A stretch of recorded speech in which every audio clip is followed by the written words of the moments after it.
kelompok 3 akan mempresentasikan hasil kerja kelompok kami yang bertema Sistem Antrean Praktik Dokter berbasis aplikasi. Hai, perkenalkan nama saya Margareta Indo Pradini dengan NIM 23K10034. Perkenalkan, nama saya Margareta Angelina Nenggolan dengan NIM 23K10062. Halo, nama aku Jelika Barta dengan NIM 23K10064. Halo, perkenalkan saya Samsul Ibin dengan NIM 23K1.0066. Masalah yang belum terselesaikan adalah antrian praktik dokter. Apa aja sih masalah umum dalam sistem antrian praktik dokter? Yang pertama ada antrian panjang dan waktu tunggu yang lama.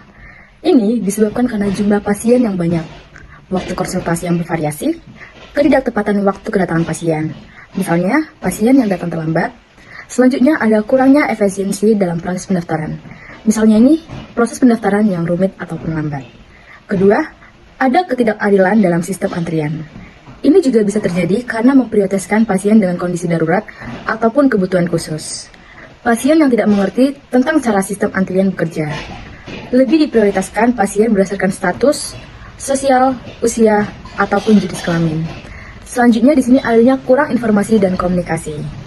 Ini juga bisa disebabkan karena pasien tidak mengetahui berapa lama mereka harus menunggu untuk berkonsultasi. Pasien tidak diinformasikan tentang perubahan jadwal praktik dokter. Pasien tidak mendapatkan informasi tentang prosedur antrian dan layanan yang baik. Keempat ada keterbatasan teknologi. Ini juga bisa disebabkan karena sistem antrian manual rentan terjadi kesalahan, tidak efisien, dan sulit untuk dipantau. Pasien tidak dapat mengakses informasi tentang antrian melalui internet ataupun aplikasi. Selanjutnya, apa aja sih masalah pada sudut pandang IT dalam sistem antrian praktik dokter? Di sini akan ada beberapa. Yang pertama ada integritas sistem. Sistem antrian seringkali berdiri sendiri dan tidak terintegrasi dengan sistem rekanan medis elektronik. Ini menyebabkan duplikasi data, kesulitan dalam mengakses informasi pasien, dan kurangnya efisiensi. Selanjutnya ada memindahkan data pasien antar sistem dapat menjadi rumit, membutuhkan format yang convertible, dan mekanisme transfer yang aman. Kedua, ada keamanan data. Sistem antrian yang tidak aman dapat menjadi sasaran serangan cyber seperti peretasan ataupun malware. Selanjutnya yang ketiga, ada pengalaman pengguna. Staf dan pasien mungkin tidak terbiasa dengan sistem antrian baru, sehingga membutuhkan panduan dan pelatihan yang memadai. Yang keempat, peliharaan dan perawatan. Sistem antrian membutuhkan pembaruan perangkat lunak secara berkala untuk mengatasi nyabuk, meningkatkan keamanan, dan menjaga kompatibilitas. Yang kelima ada skalabilitas dan ketersediaan. Sistem antrian harus dapat menangani peningkatan jumlah pasien tanpa mengalami penurunan kinerja. Selanjutnya, sistem antrian harus tersedia 24/7 untuk memastikan kelancaran operasional klinik. Sistem antrian digital untuk telemedicine menawarkan solusi efisien untuk pengelolaan antrian pasien. Fitur utamanya meliputi pendaftaran online, proses pendaftaran yang sepenuhnya digital dengan antarmuka ramah pengguna, formulir online, dan verifikasi identitas otomatis. Integrasi dengan sistem manajemen rumah sakit. Akses data pasien yang efisien, pembaruan status dokter real-time, dan pengelolaan antrian yang fleksibel dengan prioritas pasien. Notifikasi status antrian, memberikan informasi real-time, pemberitahuan otomatis, dan pengingat jadwal kepada pasien. Sistem ini mengoptimalkan waktu tunggu pasien dan meningkatkan efisiensi praktik dokter. Manajemen antrian yang dinamis, memungkinkan penyesuaian antrian secara real-time sesuai kebutuhan pasien dengan algoritma prioritas untuk melayani pasien mendesak lebih cepat. Penyesuaian antrian berdasarkan jumlah pasien dan ketersediaan dokter untuk mengurangi waktu tunggu. Serta analisis data dari pendaftaran online dan riwayat medis untuk mengidentifikasi tren dan meningkatkan efisiensi layanan. Selanjutnya di sini ada flowchart. Flowchart kami memiliki dua, hanya yang satu untuk pasien dan satu lagi untuk dokter. Pertama-tama kita mulai. Dimulai ini akan ada login dan daftar. Jika kita sudah memiliki akun, kita bisa melakukan login, lalu kita bisa memasukkan email dan password yang sudah kita daftarkan.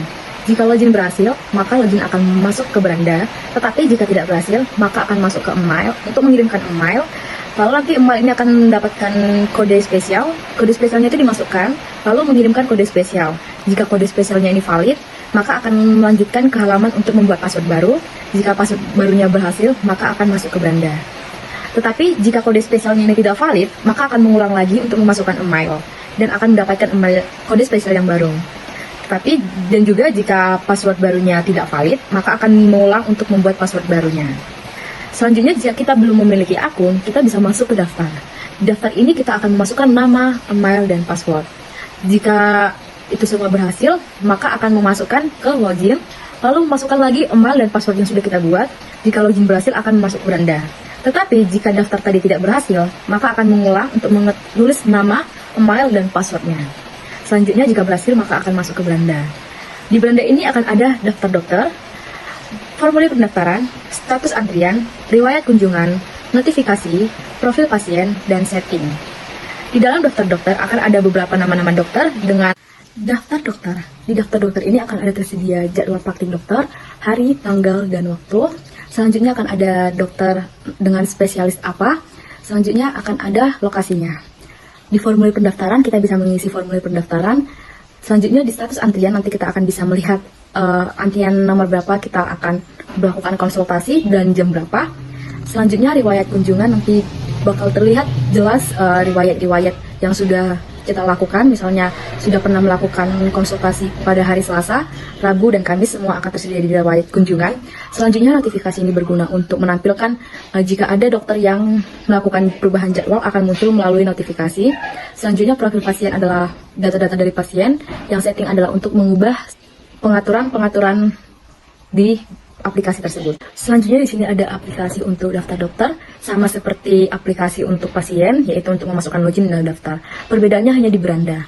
Di beranda pada aplikasi dokter ada jadwal praktek, data pasien praktek, rating dan review, notifikasi, profil dokter, dan setting. Di dalam jadwal praktek, kita akan bisa mengubah untuk menambahkan jadwal kapan aja untuk melakukan praktek, di mana dan kapan. Selanjutnya di data pasien praktek, kita bisa melihat data pasien yang sudah melakukan praktek ataupun yang akan melakukan praktek, yang akan melakukan konsultasi. Di rating dan review, kita pasien-pasien bisa merating atau mereview dokter tersebut.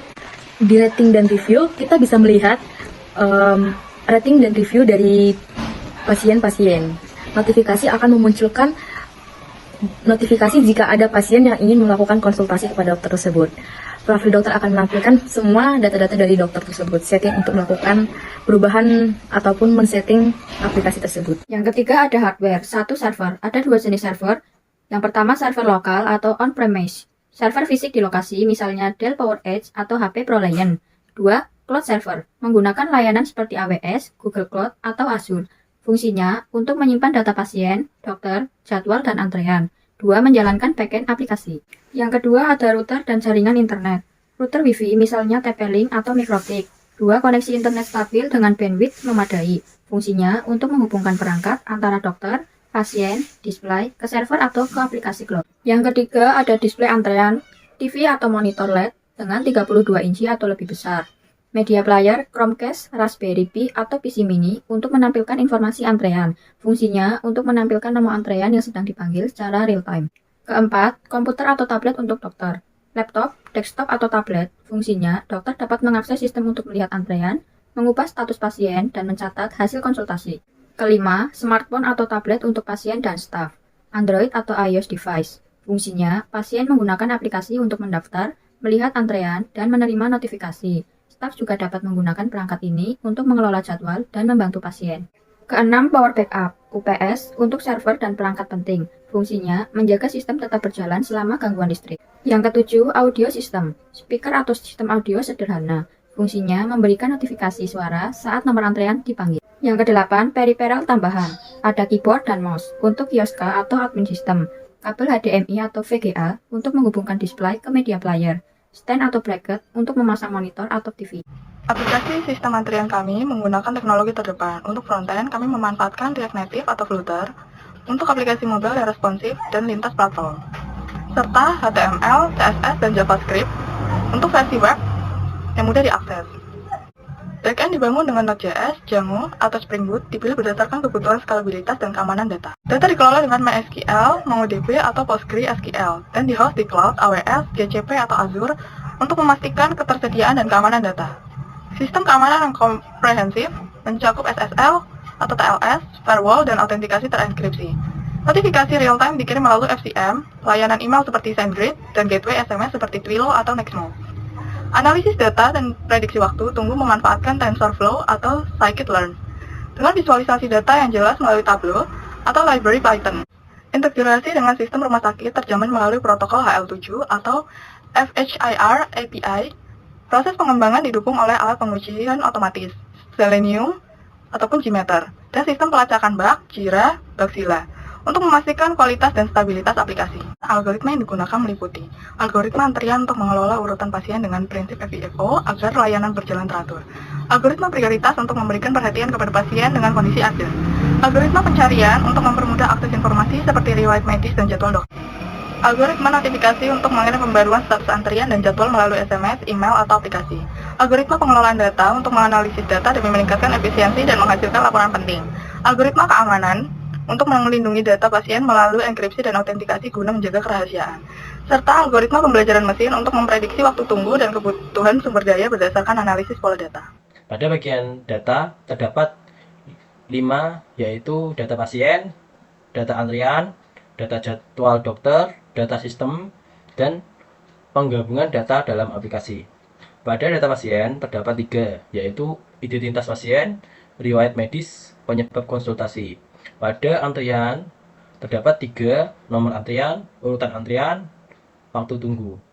Pada jadwal dokter terdapat 2, yaitu keterangan dokter, durasi konsultasi. Pada data sistem terdapat 2, status sistem, dan data notifikasi. Dan yang terakhir, penggabungan data dalam aplikasi terdapat 3, yaitu pendaftaran pasien, verifikasi data pasien, dan pengumpulan status antrian. Pada processing data terdapat 5, yaitu pendaftaran pasien, notifikasi status antrian, integrasi dengan sistem manajemen rumah sakit, dan manajemen antrian yang dinamis. Pada pendaftaran pasien terdapat 3, yaitu antarmuka pengguna rumah. Desain aplikasi yang mudah digunakan untuk semua kalangan, digital, yaitu pasien mengisi data riwayat medis dan keluhan secara lengkap. Nomor 3, verifikasi identitas, yaitu menggunakan OTP, one time password melalui SMS atau email untuk keamanan data. Yang nomor 2, notifikasi status antrian terdapat 3, yaitu informasi real time, yaitu pada notifikasi status antrian terdapat 3. Informasi real time, yaitu pasien dapat memantau posisi dalam antrian dan estimasi waktu.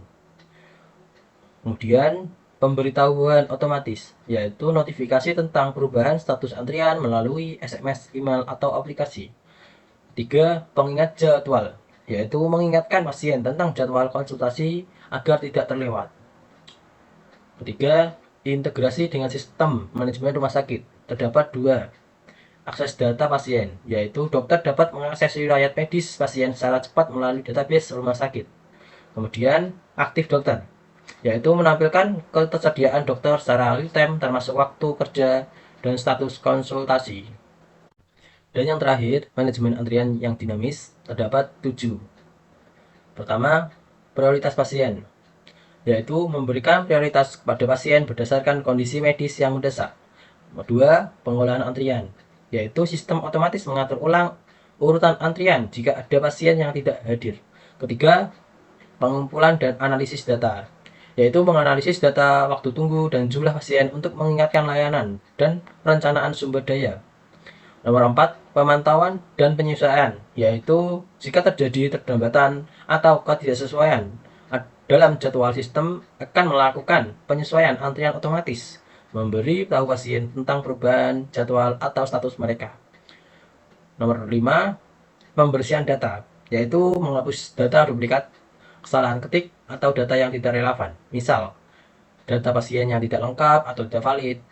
Nomor 6, validasi data, yaitu memastikan bahwa data yang dimasukkan pasien benar, seperti nomor telepon atau email yang valid atau riwayat medis yang sesuai dengan kategori penyakit. Dan yang terakhir, nomor 7, normalisasi data, yaitu menyusun data dalam format yang konsisten agar mudah digunakan oleh sistem, misalnya menvalidasi format tanggal dan waktu. Selanjutnya di sini ada IRD. Pertama-tama kita akan melakukan pendaftaran. Di dalam pendaftaran ini ada ID pasien, keluhan, ID dokter, tanggal, ID pendaftaran, dan status antrian. Selanjutnya pendaftaran ini bisa dilakukan oleh pasien yang dimana ada nama, ID pasien, tanggal lahir, email, nomor telepon, dan alamat. Selanjutnya sudah melakukan pendaftaran, kita akan memiliki antrian. Di antrian ini akan ada ID pendaftaran, waktu antrian, ID antrian, dan nomor antrian. Selanjutnya, pasien bisa melakukan jadwal praktik ke dokter, yang dimana ada tempat praktek, ID dokter, nama, pengalaman, spesialis, dan deskripsi keahlian. Selanjutnya, dokter ini akan memiliki beberapa jadwal praktek yang ada di mana lokasi, ID dokter, ID jadwal, jam praktek, hari praktek, waktu mulai, waktu selesai, dan status praktek. Selanjutnya, akan ada memiliki riwayat kunjungan yang di mana ada ID pasien, ID dokter, ID riwayat, diagnosa, dan tanggal kunjungan. Selanjutnya, satu pasien bisa memiliki beberapa pendaftaran. Satu pendaftaran bisa memiliki beberapa antrian. Satu dokter bisa memiliki beberapa pendaftaran dan memiliki jadwal praktek. Dan satu dokter bisa memiliki beberapa riwayat kunjungan, begitu juga pasien. Satu pasien bisa memiliki beberapa riwayat kunjungan. Selanjutnya ada hukum yang terkait dengan pembuatan sistem antrean praktik dokter berbasis aplikasi ini. Yang pertama, Undang-Undang Nomor 36 Tahun 2009 tentang Kesehatan, yaitu ada pasal 17, setiap orang berhak untuk memperoleh kesehatan. Tafsirannya, sistem antrean digital mendukung hak pasien untuk mendapatkan akses layanan kesehatan dengan lebih cepat dan terorganisir. Ada pasal 58 ayat 1. Setiap orang berhak memperoleh informasi dan edukasi tentang kesehatan yang seimbang dan bertanggung jawab. Tafsirannya, sistem ini memberikan informasi real-time terkait status antrean dan estimasi waktu tunggu pasien yang sesuai dengan hak pasien untuk mendapatkan informasi. 2. Undang-Undang Nomor 29 Tahun 2004 tentang Praktik Kedokteran, yaitu ada pasal 45 ayat 1. Dalam melakukan praktik kedokteran, dokter wajib memberikan penjelasan secara lengkap kepada pasien. Tafsirannya, sistem digital memastikan pasien mendapatkan informasi terkait prosedur antrean dan layanan. Yang kedua ada pasal 46 ayat 1. Setiap dokter dalam menjalankan praktik kedokteran wajib membuat rekam medis. Tafsirannya, integrasi dengan sistem rumah sakit mempermudah pembuatan dan akses rekam medis secara digital. Yang ketiga, Peraturan Menteri Kesehatan atau Permenkes Nomor 20 Tahun 2019 tentang penyelenggaraan telemedicine. Ada pasal 6, pelayanan telemedicine dilakukan melalui sarana teknologi informasi dan komunikasi yang terintegrasi. Tafsirannya, sistem antrean digital adalah bagian dari sarana teknologi telemedicine yang mempermudah layanan kesehatan. Yang kedua ada pasal 9 ayat 1, dokter atau tenaga kesehatan lainnya wajib menjaga kerahasiaan data pasien dalam penyelenggaraan telemedicine. Ada pasal 9 ayat 2, data pasien yang diterima dan digunakan dalam telemedicine harus sesuai dengan peraturan perundang-undangan yang berlaku. Tafsirannya, sistem digital harus menjaga keamanan data pasien dengan mekanisme perlindungan yang memadai. Yang keempat, Undang-Undang Nomor 11 Tahun 2008 tentang Informasi dan Transaksi Elektronik atau Undang-Undang ITE. Pasal 26 ayat 1. Kecuali ditentukan lain oleh peraturan perundang-undangan, penggunaan setiap informasi melalui media elektronik yang menyangkut data pribadi seseorang harus dilakukan atas persetujuan orang yang bersangkutan. Tafsirannya, sistem digital harus memastikan bahwa data pasien hanya digunakan setelah mendapat persetujuan. 2. Ada pasal 35. Setiap orang dengan sengaja dan tanpa hak atau melawan hukum melakukan manipulasi, penciptaan, perubahan, penghilangan, perusakan informasi elektronik dan atau dokumen elektronik dengan tujuan agar informasi elektronik dan atau dokumen elektronik tersebut dianggap seolah-olah data yang otentik. Tafsirannya, sistem antrean digital harus transparan dan bebas dari manipulasi. Selanjutnya, ada etika yang terkait dengan pembuatan sistem antrean aplikasi ini. Pasal 4. Seorang dokter wajib memberikan pelayanan medis dengan kompetensi terbaik tanpa diskriminasi. Tafsirannya, sistem antrean digital harus menjamin keadilan tanpa memperlakukan pasien berbeda berdasarkan status sosial, jenis kelamin, atau usia, kecuali berdasarkan kebutuhan medis yang mendesak. Selanjutnya ada pasal 12. Setiap dokter wajib menjaga kerahasiaan informasi pasien, bahkan setelah pasien meninggal dunia. Tafsirannya, kerahasiaan informasi pasien dalam sistem digital harus dijaga ketat untuk memenuhi etika kedokteran. Selanjutnya, ada aturan yang dapat dipenuhi. Pertama, kewajiban menjaga kerahasiaan data pasien, yaitu Undang-Undang ITE Pasal 26 ayat 1. Permenkes Pasal 9 ayat 1 dan Kodeki Pasal 12. Kedua, memberikan informasi kesehatan yang lengkap dan bertanggung jawab, yaitu Undang-Undang Kesehatan Pasal 58 ayat 1-2, Undang-Undang Praktik Kedokteran Pasal 45 ayat 1. Yang ketiga, penyelenggaraan telemedicine yang aman dan sesuai aturan, yaitu Permenkes Pasal 6 dan Pasal 9. Yang keempat, keadilan dalam layanan medis, yaitu Kodeki Pasal 4. Selanjutnya, aturan yang berpotensi dilanggar. 1. Pelanggaran kerahasiaan data pasien, yaitu Undang-Undang ITE Pasal 26, Permenkes Pasal 9 ayat 1, Kodeki Pasal 12, jika data pasien tidak dilindungi secara memadai. 2. Manipulasi antrean, yaitu Undang-Undang ITE Pasal 35, jika sistem tidak transparan dan memprioritaskan pasien tanpa alasan medis yang objektif. Yang ketiga, diskriminasi dalam layanan medis, yaitu Kodeki Pasal 4, jika prioritas antrean diberikan berdasarkan status sosial atau kriteria non-medis.